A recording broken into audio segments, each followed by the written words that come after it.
Google Classroom to be your NTI hero. And this one is basically going to be a basic class for setting up Google Classroom and kind of going over anything that you might have. Now, if you do have questions, you can feel free to ask those questions in the chat box. I will do my best to answer any of those questions. And if I can't answer the question, then I will get back to you on answering that question for you. So if you hover over, you'll see a little chat icon. You can click that chat box and it's going to have the chat feature for you to use. So again, this is kind of one of those sessions that's like, I don't have anything, or I have a very basic one and I'm wanting to do a little bit more with Google Classroom, and so maybe I need a little bit more and help on getting this started. So I'm going to start by going into Classroom, and to get to Classroom, you go to classroom.google.com, and that's how I'm going to get you started. This is my Classroom. I'm going to show you what it looks like from the teacher side and what it looks like from the student side, so that you can make the best choice for you on how you want to use this as a teacher. So if I don't have any classrooms already set up, this dashboard might look totally different. And if it does, that's okay. All I have to do is hit this little plus sign, and this is either I'm going to join a class, so somebody is giving me a class code, or I'm going to create a class. And today, let's create a class. And so what I'm going to do is give my class a name. And then all of this extra stuff doesn't really matter. It just matters that I have a class name. And so once I'm inside of here, now it's starting to build my classroom. It's starting to build all of the stuff that I would see inside my classroom. And now this is my class. My class is set up and ready to go. If I look below my Google Classroom help, that's the name that I gave. So it could be B1, B2, or math class, Mr. Rayburn's math class, or Mr. Rayburn's English class, depending on your classes that you want to set up, or maybe it's just Mr. Rayburn's first grade class, whatever you want it to be. Right below that, there's going to be a class code, and this is the code that your students are going to use to get into that classroom. So the way that students get into it is the same way that you went to create a code. So inside my classroom, I have the ability to join class instead of create class. Now, students will not see a create class, they will just see a join class. And when I click on the join class, it's going to ask for my class code. And so all I do is have to type in this code that I have sent to them. So you would probably have to email them this code. I click that. It's probably not going to let me because this is my Gmail. It's going to say that it's not valid because I'm using my Gmail account and my school account, but I wanted to show you how the students log in. And then once they log in, they're going to get the student view of my classroom. Now, inside my classroom, I have several different things happening. And so there used to be this little purple plus sign, or this big plus sign down here at the bottom. When I clicked that plus sign, I had all of these abilities to add different things into my classroom. Well, that's not the case anymore. Google has been taking feedback, and some people have I want this ability to have a stream where it's more like a Facebook page where it has all my events that I have going on, and then I want to have a Classwork tab. So that's what you have here. This stream is more like a Facebook scrolling thing that you would have that has the ability to have all of your communication with your class. You can have it there. It also has the ability to create small little announcements, say, hey, watch this video, or create a poll. I want to know what you think about this. This is the quick get some information out there tab. This is not where you want to go to find out where to put your classwork. That's going to happen under here under your Classwork tab. So anything that you're wanting to send to students and then collect back from them, that's going to happen underneath the Classwork tab. So every classroom has a Google Classroom now assigned, or Google Calendar now assigned to that classroom. And if you use this feature, you can actually have that calendar embedded into an outside website that your parents can go to, and they can see, oh, I have this assignment that's due, because when you click a due date, it's going to put on that calendar that this assignment is due. I'll show you that in just a second. And also, it's going to put in your classroom folder inside your Google Drive. It's going to store all of your information there, so you don't have to worry about that. Now, Classroom is easy to use. It's one of the simple LMSs, the learning management software that we have. It's probably the simplest that we have between Classroom and Canvas. So if you're wanting simple, you want Classroom. When I click the Create button, now it's going to ask me, do I want to create an assignment? Do I want to create a quiz? What about a question or material do I want them to do? So I'm going to create an assignment. And so when I create this assignment, now I have this ability. This is me giving my assignment to my students. I can type in the title right here, and I can give them some instructions. I do not have to give them instructions, but this is my instructions for this. Now, one thing that I like to do is when I'm setting this up, I'm a little more organized than the picture that's behind my head. I like to think about this as a way to organize my assignments. So if I'm wanting to go NTI day 1, I'm going to number this one like some type of assignment with a title and a number. Now, I can also put here at the next one, NTI 1. So I know that if I'm sending any communication out to my parents through Infinite Campus, I'm going to say assignment number 001 is due on this date. That's my instruction to my parents. But now my students can go in and they can see, oh, number 001, this is what he's talking about right here. So a way to help me stay organized is I like to use little title numbers. And this was an Alice Keeler Steele that she gave in a conference, and I just thought it was a great idea. Now, I can add something from my Google Drive. I can add in a link to an outside source, a file that I have saved to my computer, or a YouTube video. The nice thing about posting YouTube videos into my classroom is that it strips all those ads out. So if you're worried about showing a YouTube video, or maybe you've created a Screencastify or a Zoom video that you've uploaded to YouTube and you want your students to watch, but you're worried about those ads, if you put it inside Classroom, it's going to take away all of those ads. And so they're not even going to be exposed to any of that. It's not going to take them outside of Classroom to view it. It's not going to do anything like that. It's going to keep them inside of Classroom so that they can do that. And the way that I like to do it is if I already know that I want to have this video here. So I created a video yesterday on Soundtrap, and I am going to look for this. So if I scroll through here, I'm going to find my YouTube video that I have, which is right here, and I'm going to click Add. Now, I did this through my YouTube account. Everybody in Fayette County has a YouTube channel that is yours. You might not know that you have it, but you do have it. And so if you're wanting to post content that you've created, post it to YouTube, and then you can go into YouTube and you can search it if you make it public. If you don't make it public and you leave it unlisted, you can't search. You just have to post through the URL here inside of YouTube. So it gives you the option to search YouTube, or it gives you the option to post straight into YouTube. That's up to you. That's your choice. Some people don't want their face out for the whole world to see, so they want to just use this as a means to communicate, but they don't want to post that there. And that's where you would post unlisted videos onto YouTube.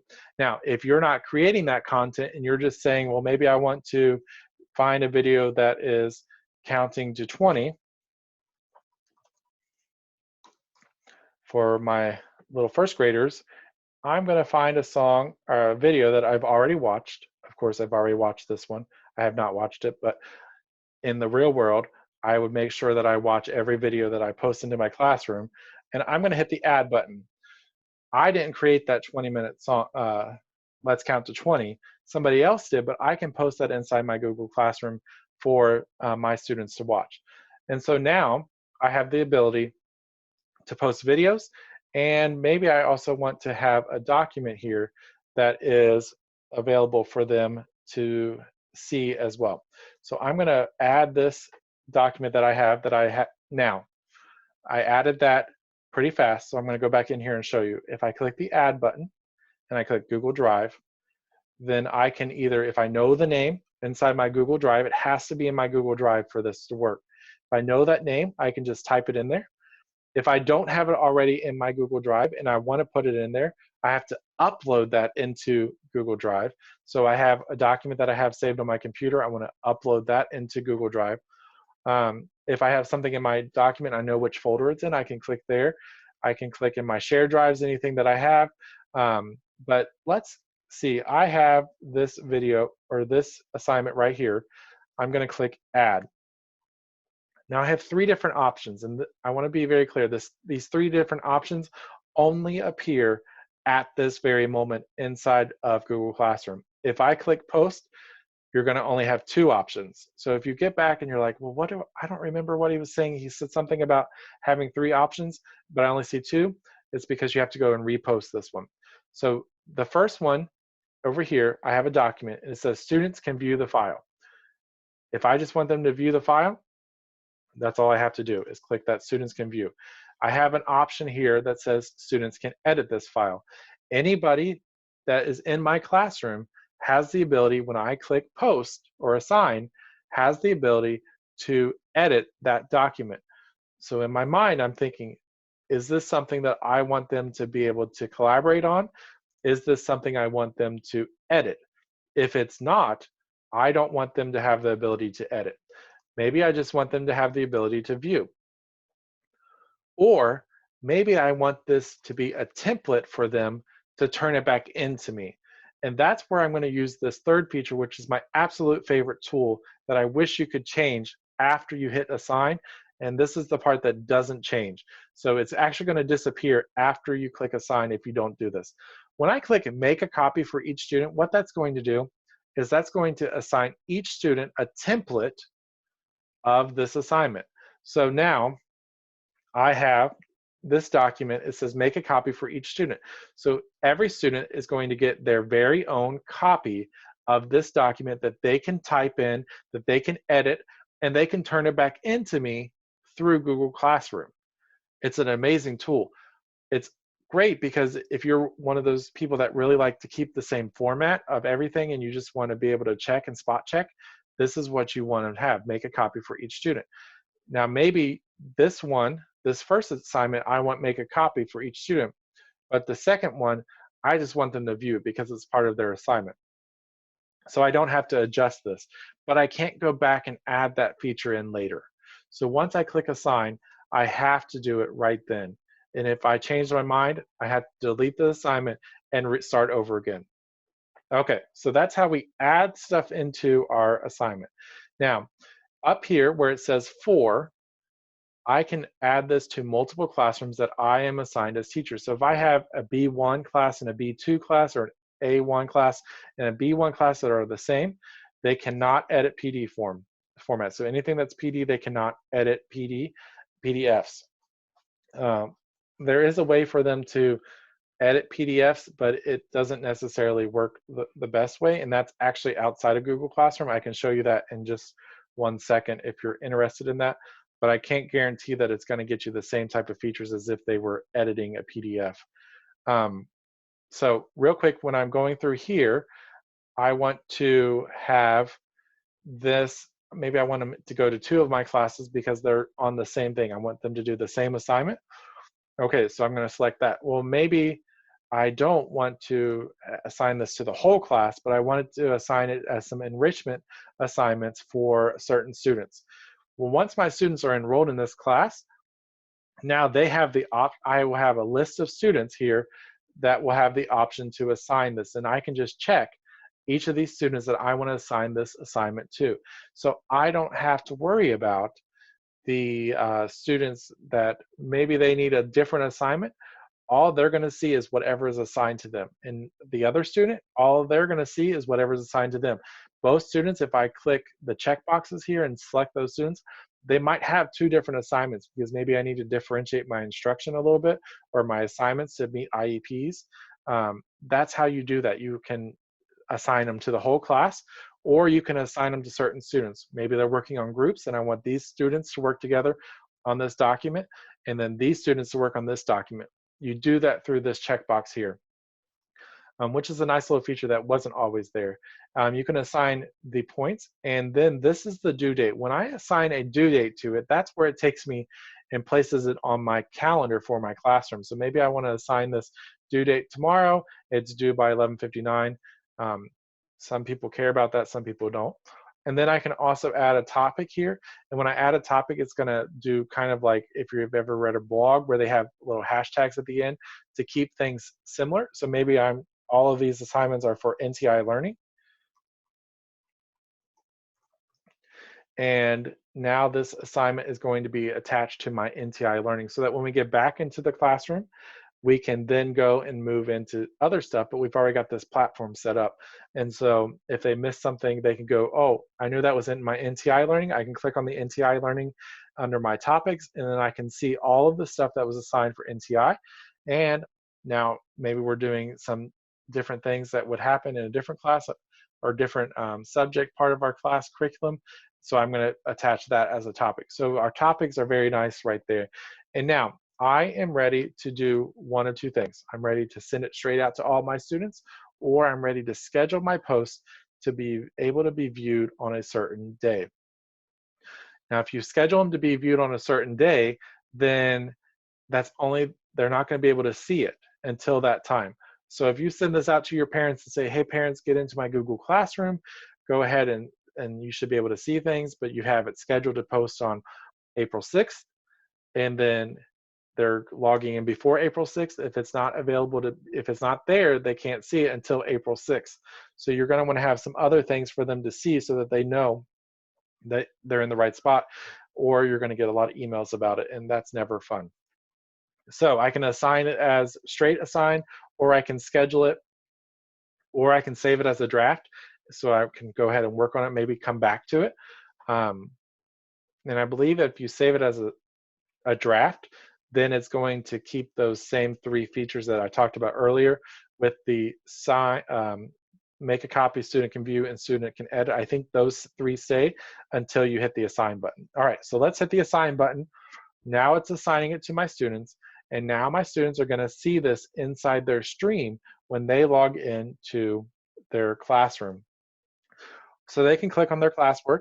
If I have sent them a little step-by-step of I want you to create assignments number 1, 2, and 3 for the first day, 4, 5, 6 for the second day, they can go in and find this through this way. They can see 001, okay, that's what he's talking about. That's due today. 002, that's due today as well. So using that code system in the beginning is very helpful. And now also inside my stream, when I log in, I can see that it's there. So I can click on these, and it's going to post based on when I post them. And I can edit this, but again, if I edit, I can't add that extra feature there. And it's going to post based on when I post them. So if I post all of my assignments, it's going to have NTI Day 10 instead of NTI Day 1 at the top. So when you post, you have to think, I have to post backwards so that it posts there as well. And then up here at the top, you can see the people that are in your class, and you can assign extra students. You can also send them an invite through their email address. If you have their email address, you can type in their email address. It does remember everybody in Fayette County. So you can go ahead and just type in their email address there and then invite them into the classroom, and they can do it that way. Now, this would not be great for a middle or high school teacher because they have a lot more students that they're going to see, a lot more students, but it might be something that you want to do for elementary students because the class sizes are a lot smaller, where you can send them to those students individually.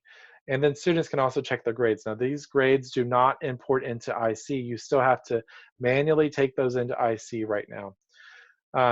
And then when I'm in my classwork, also, I have my topics that we talked about. Remember, I talked about the NTI learning as a topic. Now, all of these topics show right here for everything that I have created. So let's look at our calendar that we have set up for this class. Now, this calendar, when you click on Google Calendar, you're going to see all of the calendars that you have for all of your classes. And you can uncheck these calendars to only show what I have available. So I can see that I have some assignments here. I'm only going to be interested in looking at the calendar for this class. Now, if I click on my calendar options, I should have the ability to share this calendar with my parents. So I click on my settings and share, and then I scroll down to add people, so I can add them in there, or I can click this get shareable link. Now, I want to make sure that I allow permission to it to be available outside of Fayette County, because if I allow outside of Fayette County, then I can share this link. If I don't allow outside of Fayette County, then only I can have students that are either have parents that work for Fayette County, or the students themselves can get that. And then I can click this get this shareable link, and I can share this link with their parents. So this is a great way for you to communicate with your parents. You can say post this to, if you have a public facing website, you can post this there, or you can post this into an IC message and send that out to them, so that the parents can check their class and they can see, oh, on the 26th, I have this assignment that's due right here. And I can see my instructions inside the classroom now. The parents can't get into the classroom though. They can't get in to see the assignment. They can just see the due dates.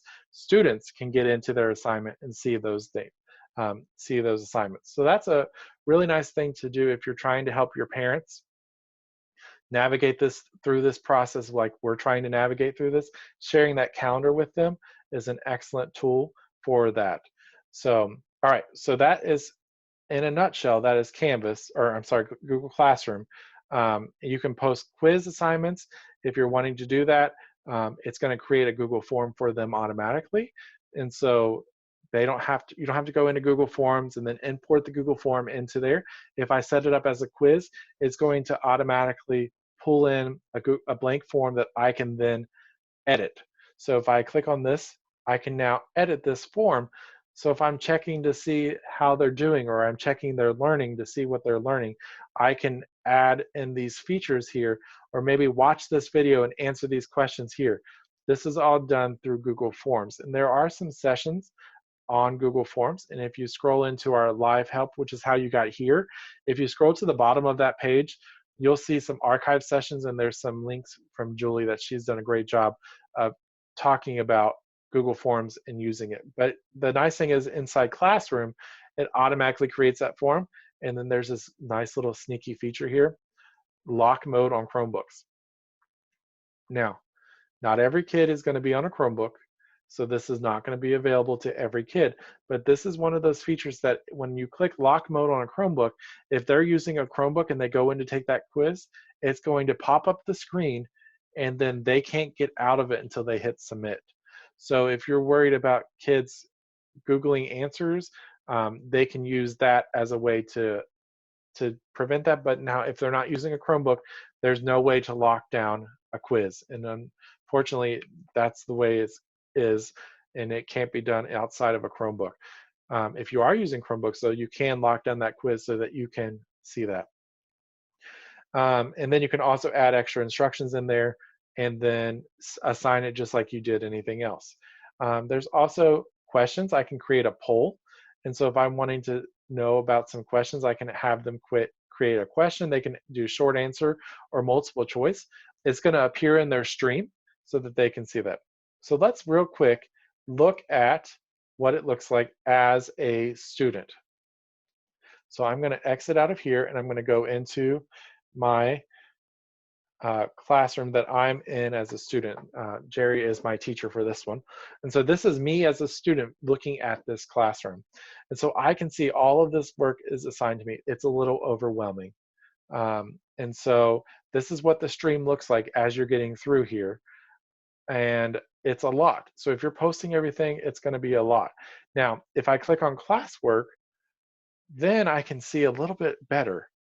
Jerry has done a nice job of, oh, okay, here is assignment number 2. He's told me I need to do that. Here's my math for this week, my social studies, my homeroom time. And all of these assignments here are done by topic. And so he's made that available to us so that we can see. And this looks more appealing in my mind than using the stream feature on the other end.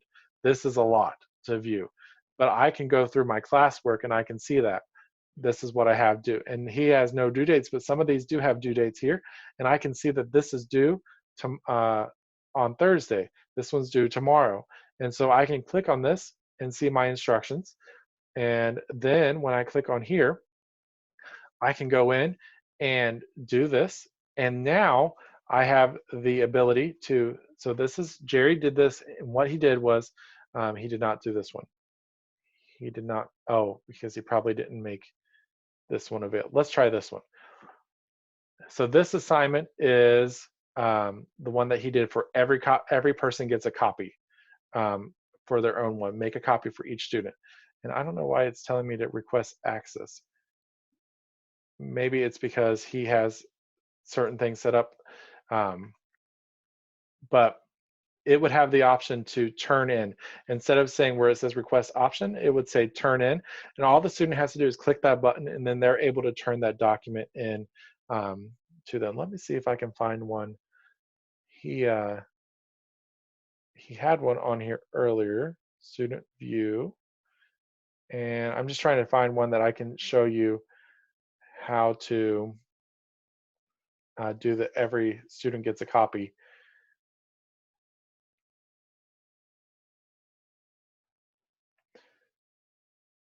So if you have any questions, feel free to use the chat box while I'm searching for one of these.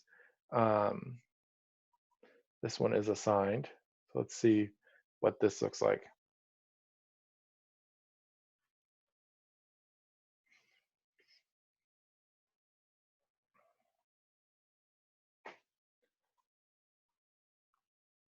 So this one is just the one, here it is.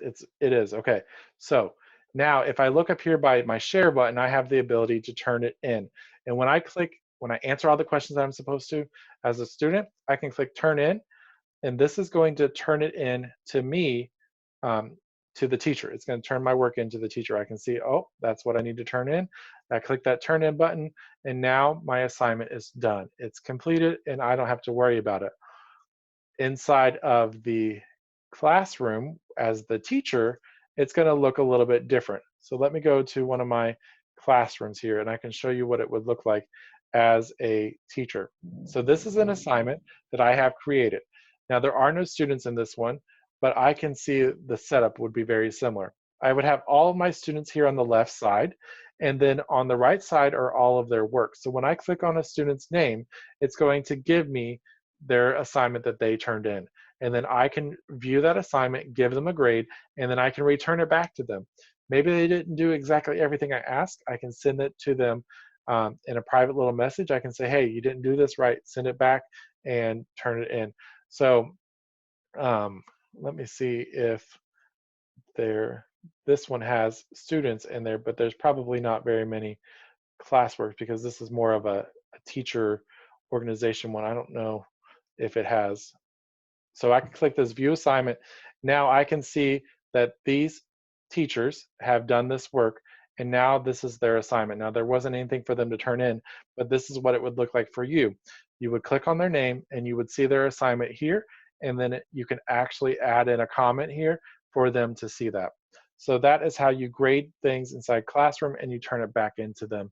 And again, there are more helpful documents on the FCPS Live. If you scroll to the bottom of that, there are some archive sessions here. Now, real quick, somebody asked about using a PDF editor, and I'm going to recommend this one here. It's not great, and it's not perfect, but if you want to do any type of editing to a PDF document, if you go to pdfcandy.com, that's going to allow you to edit documents. Now, I worry about this one because it's not going to be perfect. Sorry, I put an extra N on there. That N's not supposed to be there. But I can take a PDF and I can turn it into a Word document, and then it's probably going to allow me to hopefully take that Word document and turn it into a Google Doc. So there are several different things. Now, not everything is going to work the way it's supposed to. but it'll get you close so that you can then take that document, download this file into my Google Drive. Now I have it as a Google Doc. So there's some converting that you have to do. It doesn't do well with pictures. Pictures don't translate very well from there. And anything that you have scanned, it's not going to recognize that either. So some things it doesn't work well. And it's going to open as a Google or a Word document, and then it's going to move it over. Now, like I said, I can't guarantee that it's going to work. Sometimes it works and sometimes it doesn't. Um, it's really, PDFs are one of those things that are like, they don't work out the best inside of, like that one made it 6 different documents. So it really, there's not a good way to take a PDF and put it into there. Now what you can do is put the PDF up, and you can say open up a Google Doc and answer the questions from the PDF onto the Google Doc, and then turn that Google Doc in as well. So hopefully that answered your question. Unfortunately, there's not a way to really edit PDFs. They're great for certain things, and then they're not great for online classrooms, unfortunately. All right, so does anybody have any questions for me? How can I help you in any other way? I'm going to pull this menu and show you where they live so that you can see. This is going to take you straight into this document here. I'm going to type it in here. Hopefully I don't misspell anything. It is case sensitive, but it's how you found this session. Okay, this is our sessions here that you're used to seeing. And then if you scroll all the way to the bottom, there are all of these archived sessions that we have done on these. There's a Google Classroom for beginner, a Google Classroom for intermediate. All of those documents live in here. And so then I can just click on my Google Classroom Intermediate. It's going to take me to the Zoom session from one of the other sessions. And then, so that is one resource. And then there is another resource. I'm going to type it into the chat box. Again, hopefully I don't type anything wrong. This is Digital Class Help.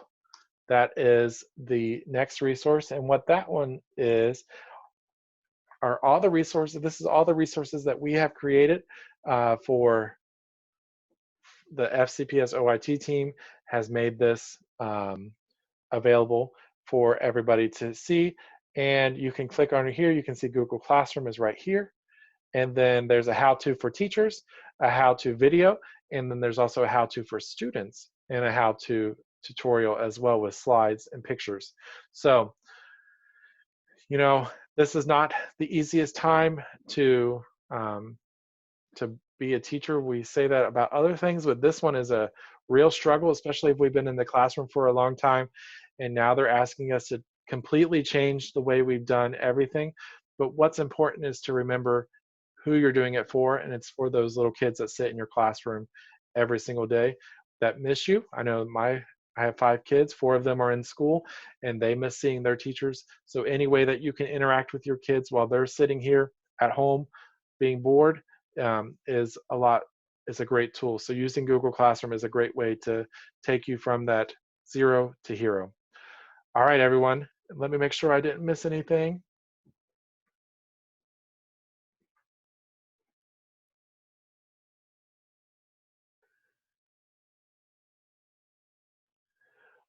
All right, so let me just make sure that I'm not missing anything.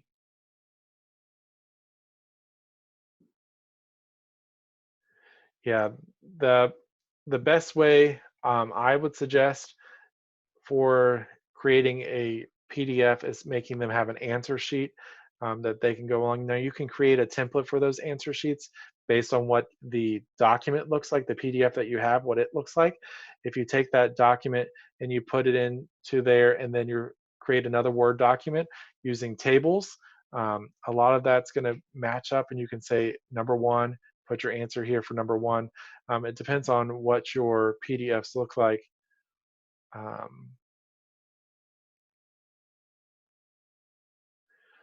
So for me, here's how I view it. I am much more of a control freak when it comes to that type of stuff. So I want all of my documents to look the same so that when I'm grading, I can do quick grades and give comments. So if it's going to be easier for me to spend an extra 10, 15 minutes creating a template for them and then uploading that template into there with their PDF and having that template and assigning each, make a copy for each student, then I'm going to spend that extra 15 minutes because I know in the long run, when I go to grade it, I don't have crazy looking things happening in my Google Classroom. So I would definitely probably create a template that matches the document so that it all looks the same.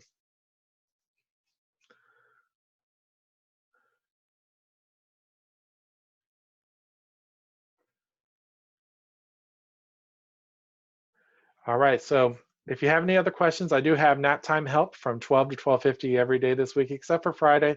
It's on that list. You can click through and I'm there from 12 to 12:50. And it's more of a question answer base. So if you have a question, you're trying to work on this, there's also a help session on Thursday that I'm doing. I've got too many tabs open. Hang on, let me find it.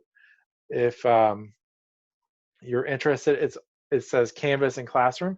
That's really just a way for you to, that's the same exact thing. Let me pull this document up so I can make sure I give you the right times. So today is Tuesday. I have to remind myself what day it is because it's all running together now. Tomorrow, Jerry has in the morning at 10, he has a Google Classroom Intermediate, and then he also has a help session at 10:30. Then we have nap time help at 12 that you can come into. And then on Thursday, there are some nap time help, and then this Google Classroom help session that I'm leading from 1 to 2. So it's a similar time frame. So if you need any questions, feel free to use those as a way of a resource, and let us know how we can help. We're here to help you. We actually are doing this for free. We're teacher schedules just like you all, and we know that you're working, so we're working just right along with you. So let us know if we can help you, and I thank you all for stopping by today.